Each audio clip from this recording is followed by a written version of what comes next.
خدائے قدر و جبار میری گفتگو میں تاثیر پیدا فرما دے اور اخلاص کی دولت سے مجھے نوازے۔ حضرات گرامی، آج جو عنوان میں نے منتخب کیا ہے وہ قرآن عظیم ہے، کتاب الہی ہے۔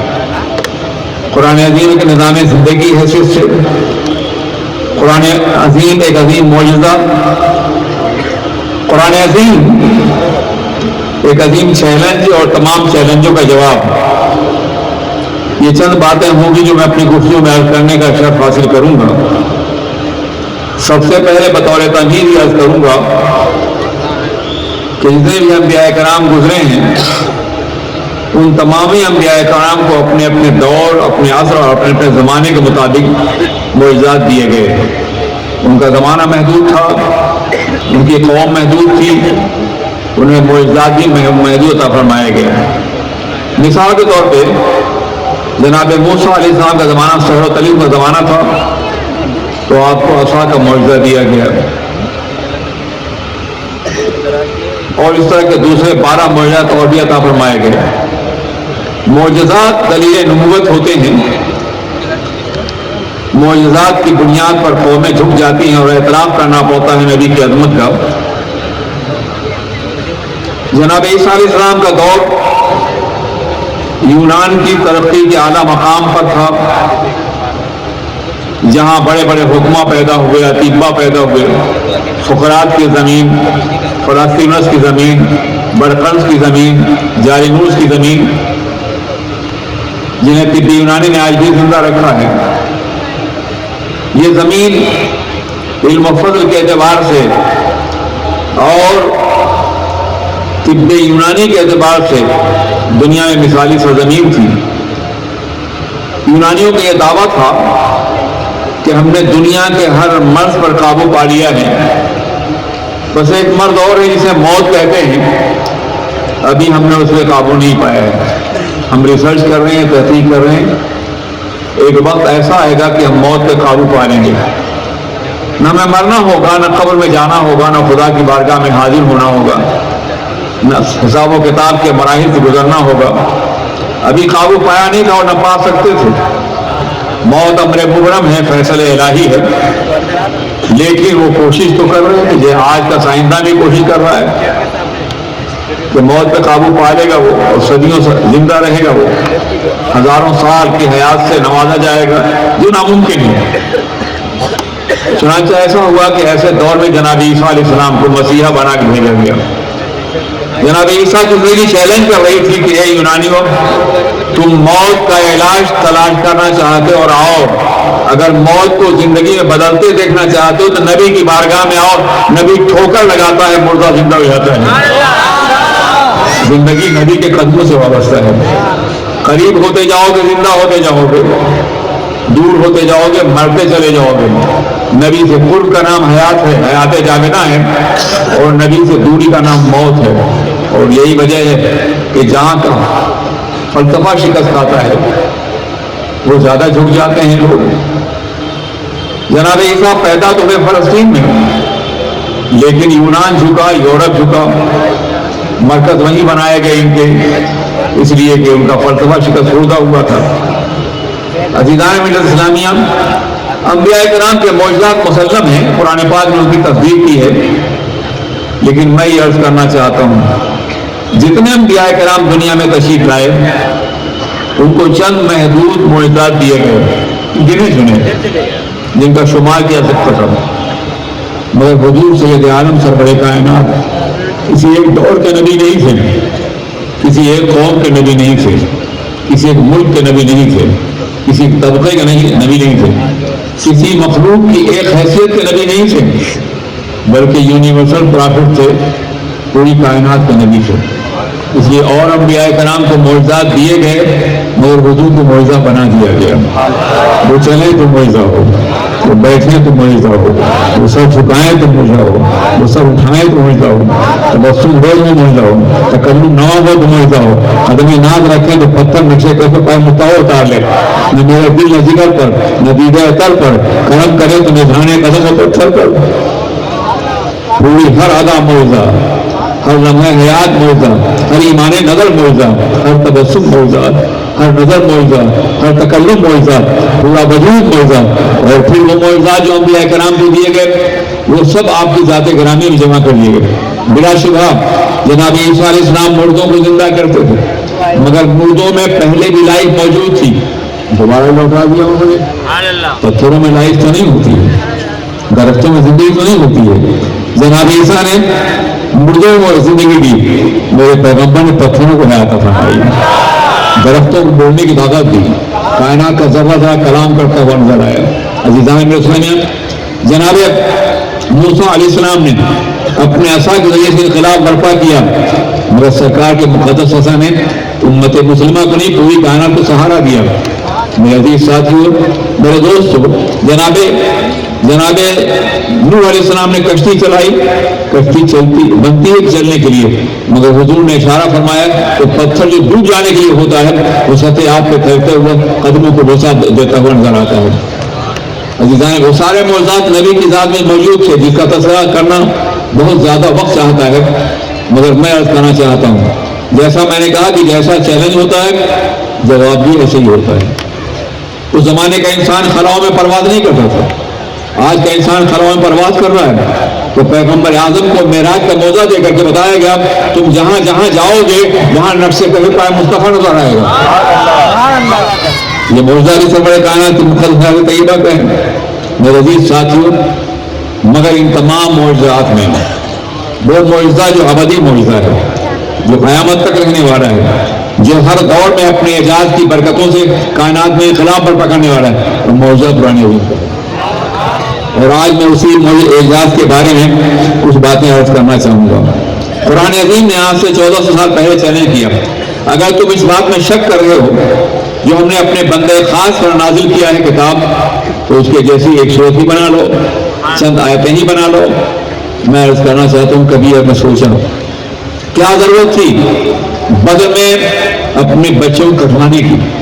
کیا ضرورت تھی کہ اب میں پیغمبر اعظم کے مقابلے میں جنگ کرنے کی؟ جب چیلنج یہ تھا کہ ایک صورت بنا لاؤ تو پورا عرب مل کے ایک صورت بنایا تھا، نبوت بیٹھ جاتی، مگر جنگ کرنا آسان تھا، 70 لاشیں اٹھانی آسان تھی، مگر ایک آیت بنانا ناممکن تھا ان کے لیے۔ اور یہ جاہل لوگ نہیں تھے، انہیں اپنے ادب پر ناز تھا، اپنی زبان پہ ناز تھا، اپنے کو عربی کہتے تھے، ہم کو عجمی کہتے تھے، عجم کے معنی گونگے کے ہوتے ہیں، اپنے کو بولنے والا سمجھتے تھے، فصیح و بلیغ قرار دیتے تھے، اور ہم کو عجمی اور اندازہ بھی ہوتا ہے۔ اگر کبھی آپ نصوص ادبیہ کو پڑھیے، ادب جاہلی کو پڑھیے، اسلام سے پہلے کے ادب کو پڑھیے تو آپ کو حیرت ہوگی۔ جن لوگوں نے وہ اشعار پڑھے انہیں معلوم ہوا کہ آج ترقی یافتہ زبان اور شاعری جس قدر محتاط نظر نہیں آتی ہے اس سے زیادہ محتاط عربوں کا ادب نظر آتا ہے۔ ان کی زبان نظر آتی ہے، ان کی فصاحت نظر آتی ہے، ان کی بلاغت نظر آتی ہے۔ ہر فرد وہ شاعر ہوتا تھا۔ خود پیغمبر اعظم صلی اللہ علیہ وسلم کے مقدس حیات طیبہ میں جناب عبدالمطلب شاعر ہیں اور نبی پاک کی مدح کرتے ہوئے نظر آتے ہیں۔ میرے عزیز ساتھی، مزاج تھا عربوں کا، فطری طور پر وہ فصاحت اور بلاغت کے حامل تھے، اور اس لیے قرآن پاک کو معجزہ بنا کے بھیجا گیا، تم جواب بنا کے لاؤ۔